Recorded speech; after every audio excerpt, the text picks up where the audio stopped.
গভীর রাতে ভারত পাকিস্তানে ৩টা লোকেশনে ৯টা টার্গেটে মিসাইল আক্রমণ করেছে। আমরা অনুমান করতে পারি এই আক্রমণ একটা ফুল স্কেল যুদ্ধে পর্যবসিত হতে পারে। পাকিস্তান আর্মি ২টা ভারতীয় জেট ভূপাতিত করেছে। ভারতের মিসাইল আক্রমণে পাকিস্তানের ৩জন নাগরিক নিহত হয়েছে, যার মধ্যে একজন শিশু। এই প্রসঙ্গে বহুল আলোচিত গাজওয়াতুল হিন্দ নিয়ে আমরা আজকে কথা বলবো।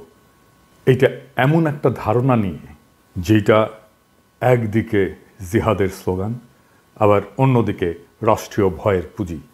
গাজওয়াতুল হিন্দ শব্দটা শুনলেই কানে বেজে ওঠে ধর্মীয় যুদ্ধ, আগ্রাসন এবং এক গভীর ধর্মীয় আবেগের প্রতিধ্বনি। কিন্তু আসলে এটা কি? কোথা থেকে এলো এই কথা? আর কেন একবিংশ শতাব্দীতে এসে আবার মাথাচাড়া দিয়ে উঠেছে সেই পুরনো মিথ? আর কেনই বা বলছি এই গাজওয়াতুল হিন্দ সম্ভবত শুরু হয়েছে আর ভারত পরাজয়ের পথে অগ্রসর হচ্ছে? আসুন ইতিহাস, ধর্মতত্ত্ব এবং রাজনীতির সীমানা পেরিয়ে খুঁজে বের করার চেষ্টা করি এই ধারণার উৎস, ব্যবহার এবং পরিণতি সম্পর্কে। গাজওয়াত শব্দটা ইসলামী পরিভাষায় ব্যবহৃত হয় ওই সমস্ত যুদ্ধে যেখানে নবী রাসূল স্বয়ং অংশগ্রহণ করেছিলেন। আর হিন্দ মানে ভারত, এই দুটো শব্দ মিলে দাঁড়ায় হিন্দের যুদ্ধ। কিছু হাদিসে উল্লেখ করে ভবিষ্যতে মুসলমানরা হিন্দ বিজয় করবে, যেমন সুনান আল নাসাই এবং মুসনাদে আহমেদে একটা বর্ণনায় বলা হয়েছে, আমার উম্মতের একটা বাহিনী হিন্দের সঙ্গে যুদ্ধ করবে, আল্লাহ তাদের ক্ষমা করবেন। তবে ইসলামী স্কলারেরা অনেকেই বলেন যে এই হাদিসগুলোর সনদ দুর্বল এবং এগুলোকে ঐতিহাসিক ভাষ্য হিসেবে ধরা যায়, কিন্তু তা দিয়ে আধুনিক রাজনৈতিক সহিংসতার বৈধতা পাওয়া যায় না। ২০ শতকের শুরু থেকে বিশেষ করে পাকিস্তানের রাষ্ট্রনীতিতে গাজওয়াতুল হিন্দ হয়ে ওঠে এক কল্পিত ধর্মীয় আদর্শ। অনেক সংগঠনই তাদের রাজনৈতিক প্রোপাগান্ডায় এই শব্দগুলো ব্যবহার করে বারবার, যেন ভারতের বিরুদ্ধে যে কোনো যুদ্ধ মানেই ইমানের লড়াই। এই ধারণা ব্যবহার করে রাষ্ট্রীয় সহিংসতা, সীমান্ত সন্ত্রাসকে বৈধতা দেওয়ার চেষ্টা করা হয়।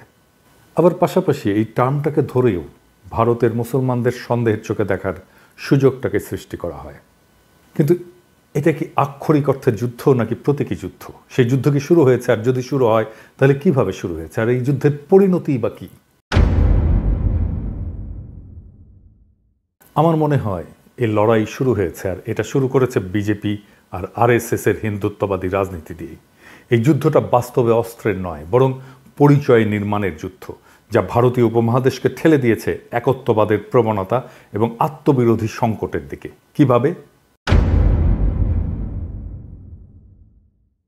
ইসলামকে মোকাবেলা করতে গিয়ে হিন্দুত্ববাদ হিন্দু ধর্মের আত্মবিনাশ ডেকে আনছে।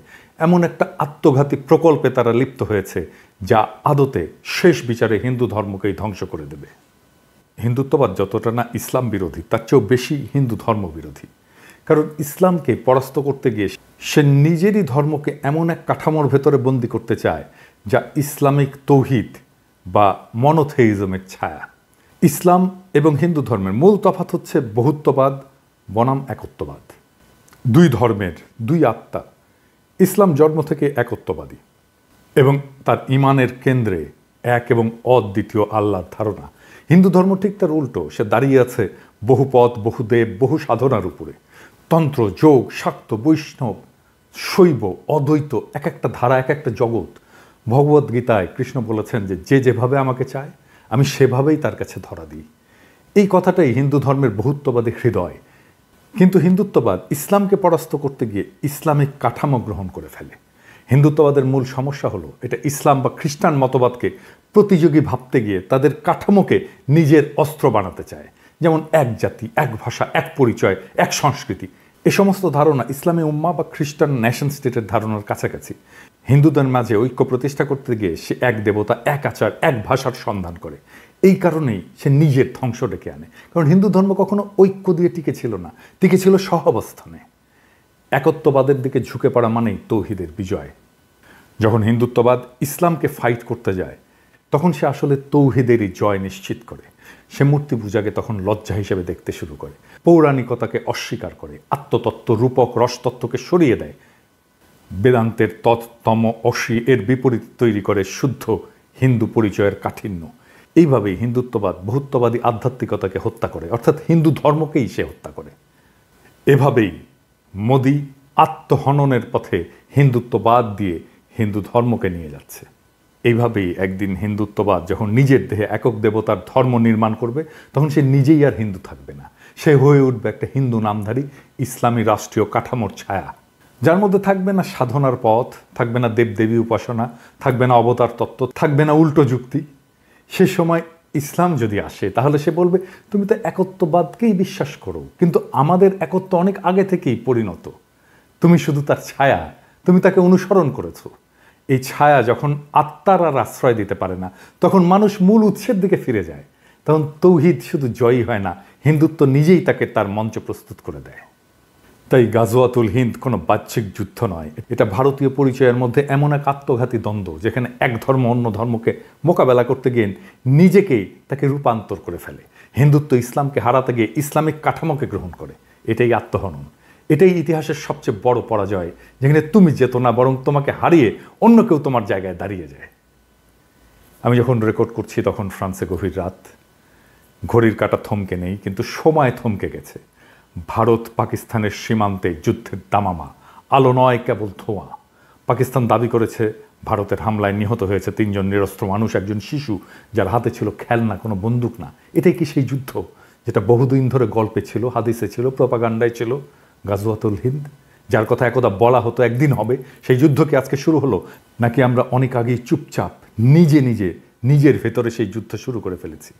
বিজেপি আরএসএস যখন হিন্দু রাষ্ট্র গড়ার নাম করে হিন্দু ধর্মের বহুত্ববাদকে খরচা করে ফেলে, তখন তারা ইসলামকে হারাতে গিয়ে তৌহিদের কাঠামো নিজের ধর্মে বসিয়ে দেয়। আর এভাবেই গাজওয়াতুল হিন্দ কোনো মুসলিম বাহিনীর হাতে নয়, হিন্দুত্ববাদের হাতে ভারতের ভেতরেই শুরু হয়ে যায়। এখন যারা বলবে ভারত জিতেছে, তারা হয়তো মৃতদেহ গুনছে না, কারণ এই যুদ্ধে পরাজয় মানে শুধু শত্রুর জয় নয়, নিজের পরিচয় হারিয়ে ফেলা, নিজের আধ্যাত্মিকতাকে পোড়ানো, নিজের ধর্মকে কাঠিন্যে মুড়ে দেওয়া। হিন্দুত্ব যখন অদ্বৈতবাদ দিয়ে এক পথে হাঁটতে চায়, তখন সে নিজেই নিজের সমস্ত পথ হারায়। আর তখন ইসলাম আসলে আর কিছু করেও না, সে শুধু দাঁড়িয়ে থাকা দেখে কিভাবে তার প্রতিদ্বন্দ্বী নিজেকেই প্রতিলিপি করে ফেলে। এই যুদ্ধের শেষে কি থাকবে?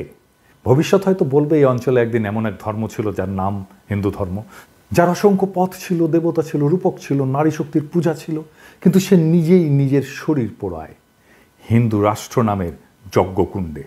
এই হলো গাজওয়াতুল হিন্দ, যেখানে শত্রু বাইরের কেউ নয়, শত্রু হয়ে ওঠে নিজের ভেতরের ভয়, প্রতিক্রিয়া আর পরিচয়হীনতা। এই হলো সেই সাংস্কৃতিক সুইসাইড, যার শেষে আর ধর্ম থাকে না, থাকে শুধু রাষ্ট্র। আর সেই রাষ্ট্রে মানুষও থাকবে না, থাকবে শুধু বিজয় লিখে রাখা এক শূন্যতা, এক ঐতিহাসিক পরাজয়, যার শুরুটা ভারতের হিন্দুত্ববাদীদের হাতে, যারা হিন্দু ধর্মকে বিজয়ী করতে গিয়ে আখেরে তার নিজের ধর্মকেই পরাজিত করে ফেলে।